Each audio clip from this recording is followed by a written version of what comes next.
E aí a gente já começa a aula de hoje e eu ainda vou continuar falando um pouquinho de uma questão mais teórica e daqui a pouco a gente começa uma questão mais prática. Eu tenho falado o tempo todo assim que os valores estão lá na Constituição e que valor não é princípio, são coisas diferentes. Vamos só dar uma limpeza assim nessa limpar a área, como um amigo meu gostava de dizer, né, que eu estava com ele, inclusive é um deficiente visual e ele é procurador federal, estudou comigo na UERJ, o Carlos Augusto Pereira, um grande amigo, muito mais inteligente que eu. Então nossa proto-cooperação, né, ou mutualismo, não lembro mais o que era que eu lia para ele, ele entendia a matéria, me explicava, e assim um ajudando o outro, e a gente foi caminhando juntos. Mas então, o Carlos fala, vamos limpar a área aí, Rodrigo, vamos esclarecer os pontos aí para ficar tudo bem esquematizado na cabeça. Nós temos uma coisa chamada valores, que é aquilo que eu falei, são paradigmas éticos que vão influenciar a interpretação e aplicação do direito.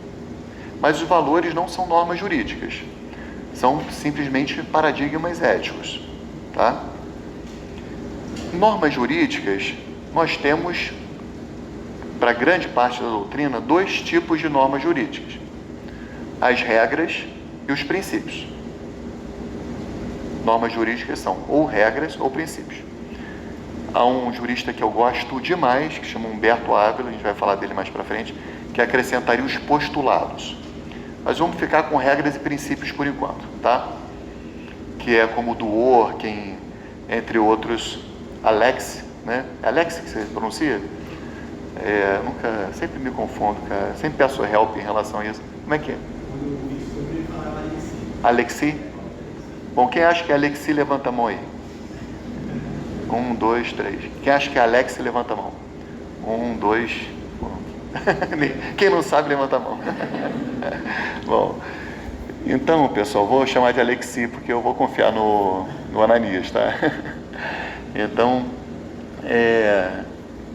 eles, quando explicam teoria geral do direito, de modo geral, eles convergem numa visão que existem basicamente três diferenças entre normas e princípios. Em regras e princípios. Norma jurídica, gênero, espécies. Regras, princípios. As regras estariam estruturadas da seguinte forma: se acontecer determinada coisa, consequentemente se produzirá tal relação jurídica. A estrutura das regras é hipótese e consequência. Então, segundo Dworkin, na hipótese de acontecer tal coisa, consequentemente se produz um dever de fazer ou de se abster, uma faculdade, tá? Isso é a estrutura da regra. Desculpe, eu falei norma, né? A estrutura da regra, isso é regra, tá? A regra é assim, hipótese e consequência. Já os princípios, eles não se estruturam dessa forma. Se acontecer tal coisa, então se produzirá tal consequência. Não. Princípio da moralidade administrativa, princípio da dignidade da pessoa humana, não teria essa estrutura, hipótese e consequência. Também eles sustentam que a outra diferença é que a regra se aplica tudo ou nada. Ou a regra é aplicável, ou a regra não é aplicável. Tudo ou nada. Enquanto os princípios se aplicariam em gradações, ou mais ou menos. Então, por exemplo, você tem o princípio da liberdade de imprensa e do direito à intimidade, né? Então, bom, para mim, que sou um cara desconhecido, os princípios vão se aplicar de determinada forma, em determinados pesos, né? Ponderação, ponder é peso, né? Já para político famoso, pode pesar mais o direito à informação do que o direito à intimidade, né? Então, não é tudo ou nada. Ele vai continuar tendo direito à intimidade e continuar existindo o direito à informação, mas é mais ou menos, não é tudo ou nada, tá? E no conflito entre regras, quando há um conflito entre regras, se aplicam aqueles 3 métodos, ou o hierárquico, ou o cronológico, ou o da especialidade. Lembra disso, pessoal? Acho que vale assim como revisão, é bacana a gente rever isso, né? Então, se tem conflito entre 2 regras, você vê qual é a hierarquicamente superior. Então, essa é que vai prevalecer. Ah, mas as 2 são da mesma hierarquia. Qual é a posterior? Então, isso que vai prevalecer. Ah, mas todas são da mesma data. Qual é a mais específica? Né? Então, tem esses critérios. O da cronológico de especificidade não tem uma ordem, né? Ali são dois que ajudam, mas não precisa ser uma depois da outra, não. E já os princípios, o conflito entre princípios se resolve pela ponderação, né? Vai ponderando os princípios.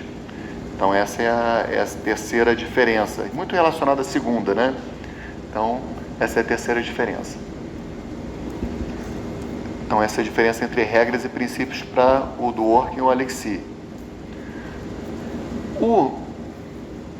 Esse Humberto Ávila que eu mencionei para vocês é um professor espetacular, né? Vocês já ouviram falar dele na faculdade, talvez, né? É um professor lá de São Paulo, um cara muito bom. Ele tem um livrinho chamado, acho que é Teoria dos Princípios. E ele dá uma outra visão sobre isso que me parece muito útil para o nosso curso, tá? A gente vai usar bastante e eu acho que ele está correto. Humberto Ávila diz o seguinte, que essa história de regra está estruturada em hipótese, consequência, e princípio não ter essa estrutura, isso não é importante, isso é uma mera formulação linguística. Então, por exemplo, o princípio da dignidade da pessoa humana. Na hipótese de ser humano, consequentemente, o dever de ser tratado com dignidade, o direito de ser tratado com dignidade. Princípio da moralidade administrativa. Na hipótese de ser gestor público, consequentemente, o dever de atuar dentro dos parâmetros morais, entendeu? Ele falou isso aí, essa diferença não faz sentido. E essa coisa de regra é tudo ou nada, também não faria sentido para ele. Ele diz assim, peraí, quando a gente faz uma aplicação analógica de uma regra, a regra não existe. Não existe a regra para aquela situação, você está adotando uma regra que não é para aquele caso, mas que analogicamente, da mesma forma, a redução teleológica. Redução teleológica é quando a regra se aplicaria em qualquer circunstância, mas tendo naquele caso concreto ela seria muito injusta. Aí o juiz afasta. Tá? Então ele falou, isso é tudo ou nada também não prevalece. Então ele fala, olha, a diferença principal entre regra e princípio, eu acho isso bem legal, pessoal, depois eu vou reforçar. Porque assim, a regra, ela imediatamente descreve uma conduta, mas mediatamente, ou seja, indiretamente, ela busca uma finalidade. A regra imediatamente descreve uma conduta, mas mediatamente busca uma finalidade, certo? Vou dar vários exemplos para vocês daqui a pouco. Já o princípio imediatamente descreve uma finalidade, mas indiretamente pressupõe a realização de condutas para a concretização dessa finalidade. Então, o princípio imediatamente ou diretamente descreve uma finalidade e indiretamente ele pressupõe condutas concretas para a concretização dessa finalidade. Tá? Então, por exemplo, o princípio da dignidade da pessoa humana. Ele deseja, ele tem como finalidade que as pessoas humanas sejam tratadas com dignidade. Mas ele pressupõe condutas concretas. Por exemplo, eu estou vendo uma pessoa morrendo de fome na minha frente. Não basta eu dizer, olha, você deve ser tratado com dignidade. Alguém tem que dar comida para essa pessoa.